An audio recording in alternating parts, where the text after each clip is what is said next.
from 8 a.m. to 8:30 a.m. on Melody 107.7 FM. Headlines that shape the nation. Stories from the north, south, east, and Melody 107.7 FM, Lagos. From the Dailies on your favorite radio station. Melody 107.7 FM. Stay tuned.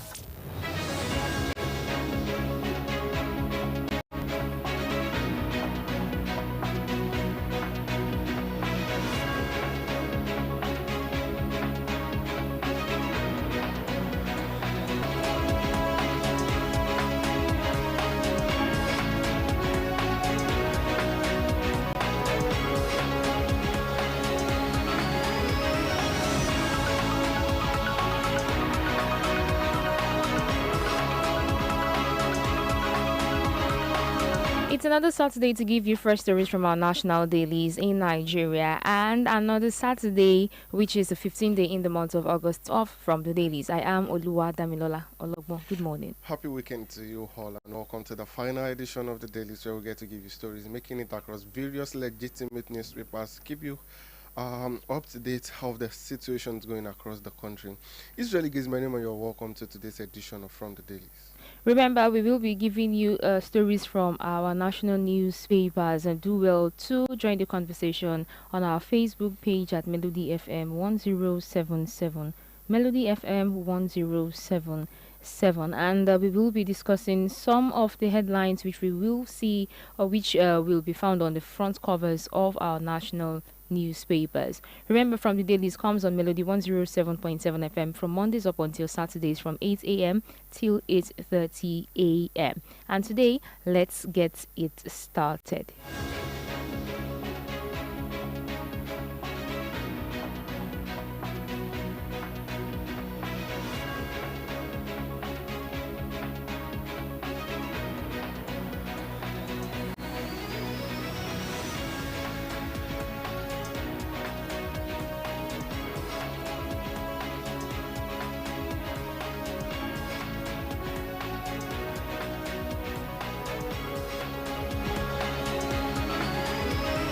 From my own end, I've got stories from the Saturday Punch newspaper and also from the Nation newspaper. I'll be taking you stories from the Vanguard newspaper this morning, as well as the Nigerian Tribune newspaper. And starting with the major headline from the front cover of the Saturday Punch newspaper, it says here, Osun poll, APC Accord wage 20,000 naira per vote war. 1,906,390 residents decide next governor today amid votes buying jamboree. The statement coming from a voter said, I collected money from both parties in my polling unit.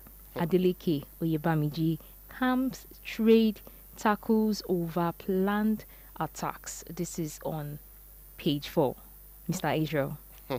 Today is the D-Day. Yeah, actually, I believe all the momentums have gathered already, and they've started the deliberations. INEC could have started moving, opening centers, start structuring, and all of those things. People would have started going out to make sure that they are in their polling units earlier. But one thing Osun State people should realize is that they should not buy votes. They will be the one to suffer for it at the end of the day. Whatever decisions they make, they will be the one to bear the consequence. I mean to say, the consequences will not be affect a larger percentage of those that are not within the state. It will be for the state, and the Osun State election is something that everyone is really looking up to. That will give us a glimpse of what to expect in the general election coming up, next year. So we are really hoping that things will go well. There will not be violence. There will not be killing. People will vote, and it will truly be a free and credible election. There will not be bias, no rigging, and at the end of the day, the people also will know that this is who we truly selected. But there's a video circulating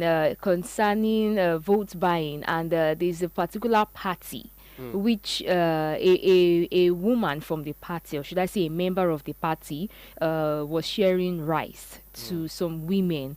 And the sentence, which, or should I say the clause which she used to package the rice and giving it to women, it wasn't very, very favorable. And we've seen cases, for example, one of our headline here says a voter said he collected money from both parties in his polling unit. Well, how do you think this election would be free and fair without being rigged? Well, if it has not happened, we cannot conclude it will not be free and fair. Many of we've had the security going across, bombarding everywhere to make sure that things go accordingly since yesterday. Many of those videos are circulating. In fact, we saw one yesterday, the picture of saying that there is a Hilux vehicle that belongs to a particular party, a member, a vital member of a particular party, the campaign manager carrying, the vote and what they want to use to rig outside the provisions of INEC. And some of these things, where the truth is that so far some of these things people are conscious. There are people are raising alarm online to know that this is what is going on. Even people that are not within Osun are really acquainted with what is going on, in every corner and all of those things. So the people of Osun should ensure that they are exposing everything that is illegal in the medium of this free and credible election. But on the part of people getting, rice, beans, money and all of those things, number one, people are hungry. The government is using poverty as a weapon, like we continue to say. They are weaponizing poverty. Then number two, people who believe that if they get this 20,000, they will eat now. They believe that some of them are not even planning to vote. That's the thing. We are going to address that later in the day. But then some of them are not even planning to vote. So that's on the part of why they would have collected that. But to the people of Osun, one thing is that we have to get beyond all of these things we do in Nigeria in a more serious note. On a more serious note, I mean to say, if we look at developed nation, people don't campaign and get votes with rice, with this thing, because they've been able to solve some of the poverty this thing over there. That means we really have to solve. Government needs to be intelligent to prove to us that they are intelligent. They will also do. They used to do debate over there. They will do manifesto. You list out every of those things. We will see some of them are you can tell that this thing is workable. We can achieve this in a little while. We can achieve this. Okay, this is a long term. But many of the time, what people do in Nigeria is that what do these people think that they need? They weaponize it, and at the end of the day they can't do it because there's no structure, there's no system, there's no plan to it. Not just tell us that this is what I will do. How do you want to do? Tell us, give it to us so that we can know, okay, is this workable and all of those things. But to the people of Osun, as many have decided not to vote, I will implore you to vote. I will implore you to vote. But currently we have over 1 million voters who are set to 2 million registered voters, over 2 million according to what I checked yesterday. The update I got, over 2 million registered voters. But we hope it will truly, because with track record, Osun people really do not vote. Osun people really do not vote. And of course, we've been seeing many of our friends on social media. We've been seeing what they are posting.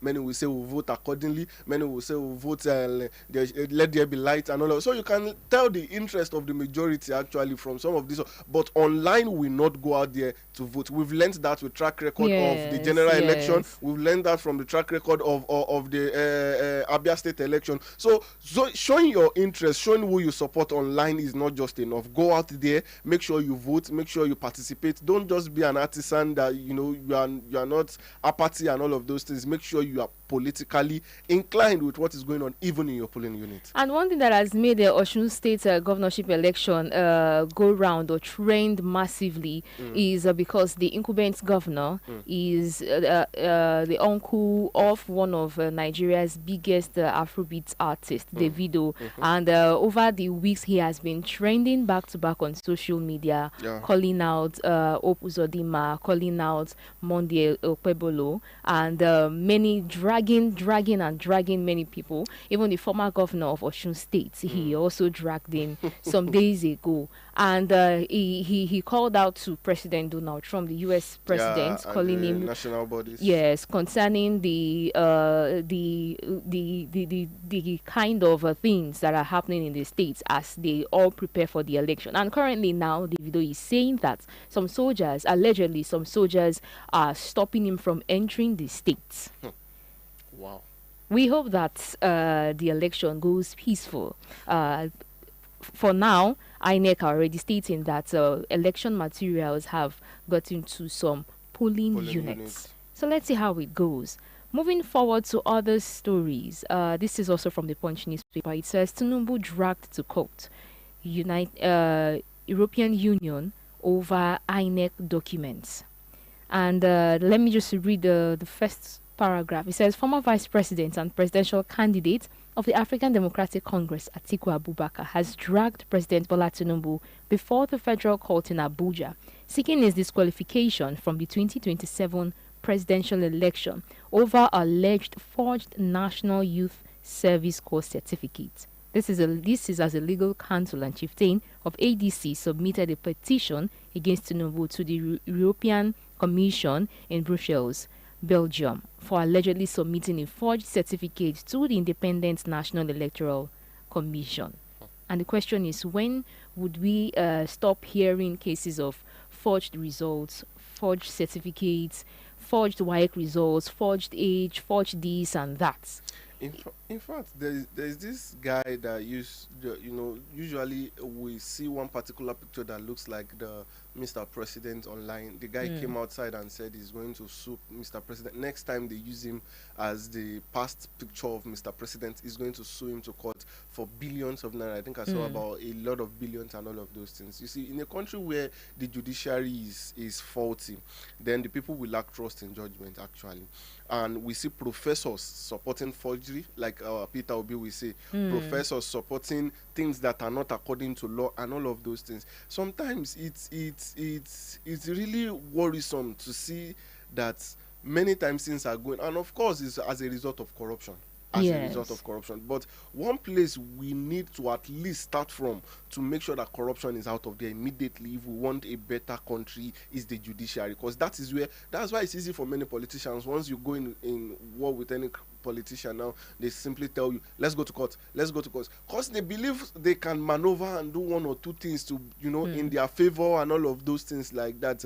It's really sad. Recently we've been seeing some of the issues going on between the very dark man, AIG Moshood, and many other persons involved in the case of the killing and all of those things. You can see what is trending. The guy is really saying, bringing out facts. This thing is, in fact, they even told the AIG to go and apologize, but we've not had anything till now. But we hope so my point is that the judiciary needs to be washed clean of corruption, and I don't know how we will do that. It has to be structured to ensure that people are not just open that let's go to court because they believe that some people know that they are even guilty and they will still drag it, let's go to court, because they believe that I have some way, somebody somewhere, I have a higher authority to bend things in my own way, to bend things to favor me and all of this. And in a democratic seat, we are saying we are practicing a democratic system of government, and in practice, truthfully, we have to ask ourselves, are we truly practicing democracy? Because some of the things is looking like we are practicing monarch, we are practicing every other thing different from democracy, where people cannot really decide,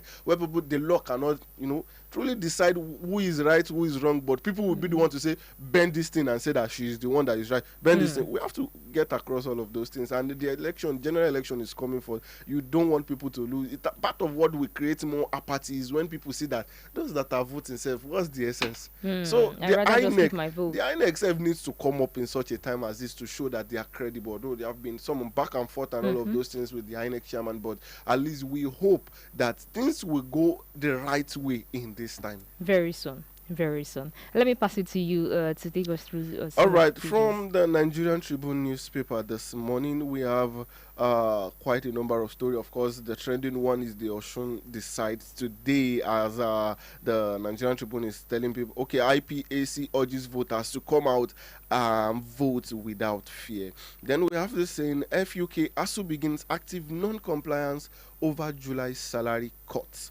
That is according to the Nigerian Tribune newspaper this morning. Tinubu's wife commissioned Nigerian first modernized alternative high school for girls. On another note, INEC restore 4 Delta Kogi Assembly constituencies ahead of 2027 general election. Let me take the details of this so that we get to the next newspaper this morning. The Independent National Electoral Commission, INEC, has restored 4 additional State House of Assembly constituencies in Delta and Kogi State. Sorry. Okay, let's leave that and move ahead to the next newspaper with you.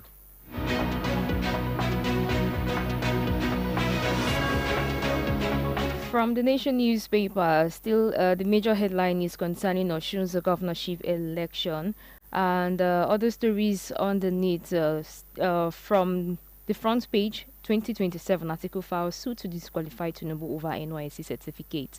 But other stories here, it says here, federal government earmarks 33,000 hectares for livestock settlements in FCT. Moves to end cattle roaming in Abuja. This is from the front cover of the Nation newspaper, and I feel this shouldn't be only in Abuja. It should be implemented in other states, because we've seen different cases whereby farmers will come out and make statements concerning roaming of cattle, destroying their farmlands, and also destroying some of their properties. And we are hoping that the federal government would bring more of this initiative or this livestock settlement to other states in the country. That is from page 27. 19-year-old bride allegedly poisons husband 6 weeks after wedding. From page 2. Police arrest suspects over alleged plot to kidnap bishop's wives in Plateau State. This is from page 3. And concerning petroleum issue, it says NUPRC mulls swap of petroleum to deepen domestic supply. These are stories on the front cover of the Nation newspaper. All right, from the Vanguard newspaper this morning, as Oshun plans to vote, will bread, rice, money determines the winner. We truly hope that is not the case of the of the matter. So the bread and rice should not determine winner. People should determine who would govern them. Bread and rice will finish. Oh. People should determine who will vote for them. Sorry, I'm having a bit of a glitch with network here. So away from that, the wife of the governor is at this point coming out to say how it feels like to become the wife of a dancing governor, and what she has learned from the Adeleke family. You get that in details on the Vanguard newspaper this morning. Prince Nikubo is conquer Enugu with father's music, Plan Africa tour. That on the Vanguard newspaper also this morning. I served universities for 6 months, sent away without receiving any salary. This is according to physically, let me take that, physically challenged Unwusu.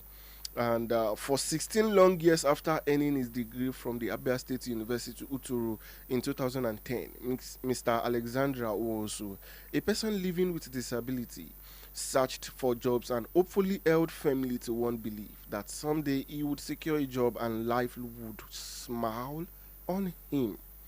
Despite living with a deformity in one of his legs, Uwosu has hailed from, rather than becoming dependent on charity, he sustained himself, and many other stories and all of those things. But the challenge for him was that he applied and was eventually offered employment as an administrative assistant officer in February 2006, and which made him happy and wanted to sustain himself. But according to him, more than the income, the job represented dignity and rekindled his hope of becoming financially independent. But sadly, the hope was now giving away to uncertainty. Months after resuming work, also said he had yet to receive any salary. Instead, he said that he and several others recently received official letter from the universities to stop work, and their identity card were retrieved from them. That's quite a sad one for his kind of person, and generally anyone who is working and yet to receive their payment. Then we have the Osun election live update still, but we've taken a lot of that already this morning. Deployment tearing military homes apart. Expert proposes 12-point rescue plan. Delta Izeze from commissioner's office to custody. U.S. flags civilian death. Funding gaps as Nigerian pushes for CPC delisting in. And on another note, Papa Custom breaks revenue record and collect 323 billion in one search, I believe. In 1 month, I mean to say. The Nigerian Customs Service, Apapa Area Command, has posted an unprecedented revenue collection of 323 billion naira in July 2026, the highest monthly figure ever recorded by the command. The landmark performance further underscored the strong result achieved under the leadership of Controller Emmanuel Oshoba, who earlier guided the combine to another record haul of 304 billion in October 2025. Controller Oshoba made the disclosure during the monthly meeting with Deputy Controller of Terminals and Unit Heads earlier in the week, as he attributed the record collection to the combined impact of policy support, operational reform, and improved compliance across the command. You get that story in details on the Vanguard newspaper with the headline: Papa Custom breaks revenue record, collect 323 billion naira in 1 month. And aside that, this morning, Nigerian football, West of Rights President Tinubu, and many other stories you'll find on the pages of the Vanguard newspaper this morning.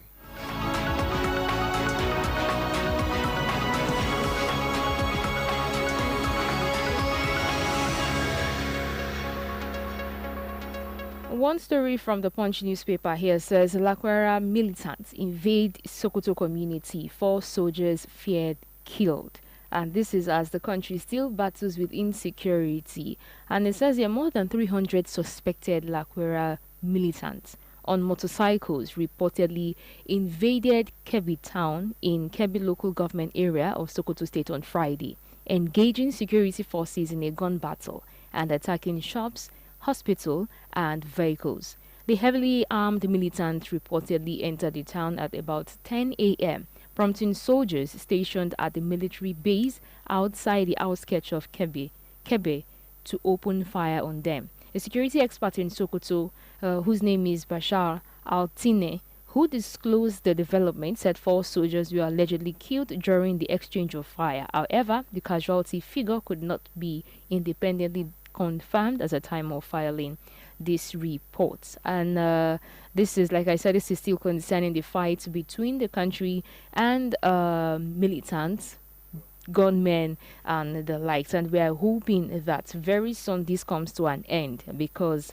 for 300 suspected militants to attack one local government area with motorcycles, the question is, how do they get these weapons? How do they get the bullets and even these motorcycles? And for the little soldiers who have been stationed to a military base in the outskirts of that particular town, fall down, the number is reducing, and we are yet to. None of our youths would really want to recruit for any of the forces, soldier, army. Nah, none of them. Most of them would prefer to do some other works. Some allegedly would say that because of the poor welfareism, and some would say, no, my parents have disagreed that I shouldn't do this because of the chronic fights between insecurity currently. Well, I think one thing Nigeria also needs to develop on is technology. If you go to a civilized country, people might want to attack, but there should be somewhere they would get to that they would have gotten the signal at the base and know what is about to come to them. Not just that they take it, they came in and they were surprised, they met them unprepared for, which is even bad for them as individuals. But as military has to go beyond just uniform, just weapons, and the prestige and all of those things. But the development in improvising into technology, some of these things, if we spend more on our technology especially for security aids, surveillance camera that can go through, that can pinpoint live events and all of those things, some things will not catch our security men unprepared for. Yes. They would have gotten the signal, okay, is it that we are going to retrieve at this moment and back down and all of those things? At least no life would have been lost anyhow. But then I think we should see to that, see to how we can, there are movies we watch, if it is not happening, they wouldn't use it as movies over there anyways, not like over here, from like you are coming from a particular location and you are coming to my side. At some point, when you are close, it's like there's an alarm sounding that intruders. Something at least you are able to see that people are rushing in. Immediately you'll be able to decide before they come out. You are not met, unprepared for, and all of those things. I think we should see also to that. This is where we take our leave this morning on From the Dailies this weekend. Do join us next week, Monday, again for another exciting episode. And do stay informed. for now, the trending state is Osun State, and before the end of the day, we would see the large turnouts all